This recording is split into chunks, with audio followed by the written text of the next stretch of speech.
नमस्कार दोस्तों, स्वागत है हमारे YouTube चैनल में। तो आज के वीडियो काफ़ी इंटरेस्टिंग होने वाला है, क्योंकि आज के इस वीडियो में प्रकाल किसे कहते हैं ये बताने वाले हैं। तो आइए प्रकाल किसे कहते हैं इसका परिभाषा जान लेते हैं। तो उत्तर कहता है, प्रकाल अमानत में प्रयोग किए जाने वाला एक बहुत ही उपयोगी औजार है। इसकी लंबाई 6 इंच होती है, जो पीतल, लोहा इत्यादि का बना होता है, जो नक्शा पर की दूरी को आसानी से मापकर गुनिया या अन्य औजारों की सहायता से लंबाई एवं चौड़ाई बड़ी सटीकता से ज्ञात किया जाता है, उसे प्रकाल कहते हैं। अब आगे प्रकाल के चित्र सहित प्रकाल का प्रयोग कैसे करते हैं ये जानेंगे।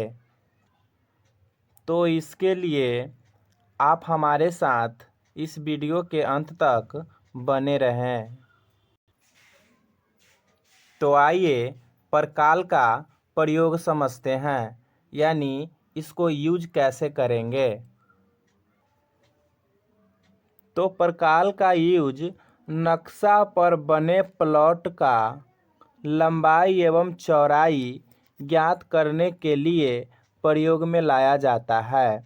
जैसे मान लेते हैं कि नक्शा पर एक प्लॉट इस तरह से बना है।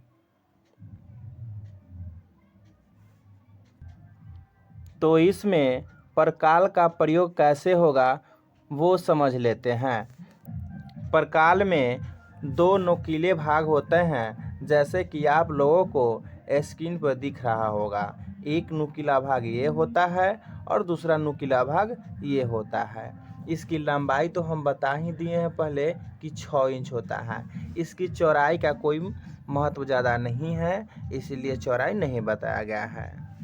अब इसको नक्शा पर कैसे बैठाकर नक्शा में बने प्लॉट की दूरी को ज्ञात किया जाता है वो समझ लेते हैं। जैसे कि अभी बताए हैं कि प्रकाल में दो नुकीले भाग होते हैं, तो दोनों नुकीले भाग को या तो यहाँ से यहाँ बैठाइए नक्शा में, यानी ये जो नक्शा में बना प्लॉट है, इस प्लॉट के कोई 4 मेढ़ में से किसी 2 मेढ़ पर इस तरह से बैठाना है। जैसे यहाँ से यहाँ बैठा सकते हैं, या यहाँ से यहाँ बैठा सकते हैं, या यहाँ से यहाँ बैठा सकते हैं।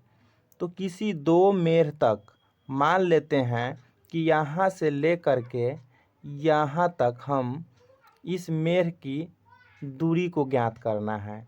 तो आप चाहें तो गुनिया को डायरेक्ट यहाँ से लेकर के जहाँ तक आपको बैठाना है, यहाँ तक के बीच में जहाँ तक आपको बैठाना है, तो डायरेक्ट गुनिया से भी इस प्लॉट का लंबाई को ज्ञात कर सकते हैं।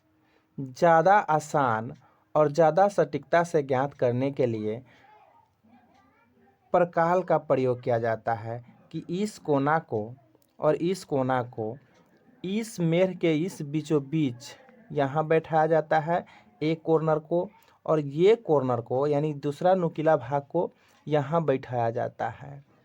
अब इसके बाद जब बैठा लेते हैं तो जितनी भी दूरी आती है इसको गुनिया या किसी अन्य औजार पर बैठा करके दूरी ज्ञात करते हैं। अभी यहाँ हम गुनिया का उदाहरण लिए हैं, तो गुनिया में बैठा करके देख लेते हैं।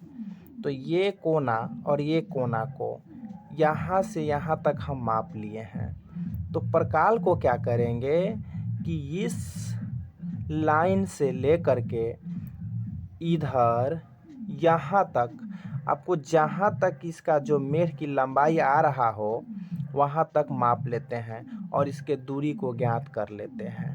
ठीक उसी प्रकार ऊपर भी यहाँ से लेकर के यहाँ तक प्रकाल को बैठा करके इस प्लॉट के मेढ़ की लंबाई को ज्ञात कर लेते हैं।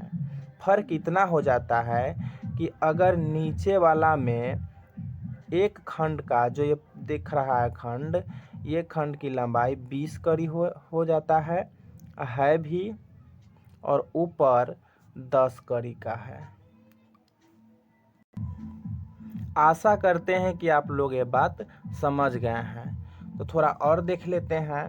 तो इसको और इसको गुनिया पर मान लेते हैं हम बैठा यहाँ से लेकर के, तो यहाँ से लेकर के मान लेते हैं यहाँ तक क्या होता है कि आ जाता है। तो इसकी लंबाई कितना हो जाएगा, तो यहाँ से यहाँ तक 100 कड़ी, 200 कड़ी, 300 कड़ी, 400 कड़ी। तो यहाँ से स्पष्ट पता चल जाता है कि 400 कड़ी इस मेढ़ का, यानी इस मेढ़ का क्या है, लंबाई है।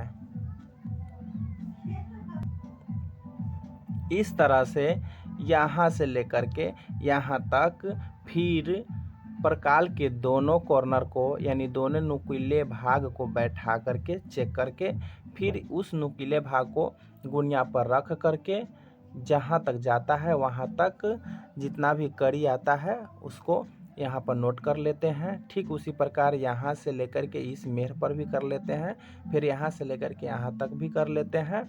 इस तरह से चारों मेढ़ को क्या करते हैं, बारी बारी से हम दूरी ज्ञात कर लेते हैं, कड़ी में हो, फीट में हो इत्यादि, जिस चीज़ में आपको करना है कर लेंगे। यहाँ हम कड़ी गुनिया का उदाहरण लिए हैं तो कड़ी में कर लेंगे। जितना भी आता है प्रत्येक मेढ़ की लंबाई उसको नोट कर लेते हैं। बाकी आगे का काम एरिया निकाल लेते हैं, यानी रकबा निकाल लेते हैं। तो बस आज के वीडियो में इतना ही। फिर मिलते हैं नेक्स्ट वीडियो में नए टॉपिक के साथ। अगर वीडियो अच्छा लगा हो तो लाइक करें, चैनल पे नए हैं तो सब्सक्राइब करें, साथ ही साथ बेल आइकन के घंटी को भी दबा लें, ताकि जब भी इस चैनल पे कोई वीडियो अपलोड किया जाए तो वो सबसे पहले आपके पास पहुँचे। जय हिंद।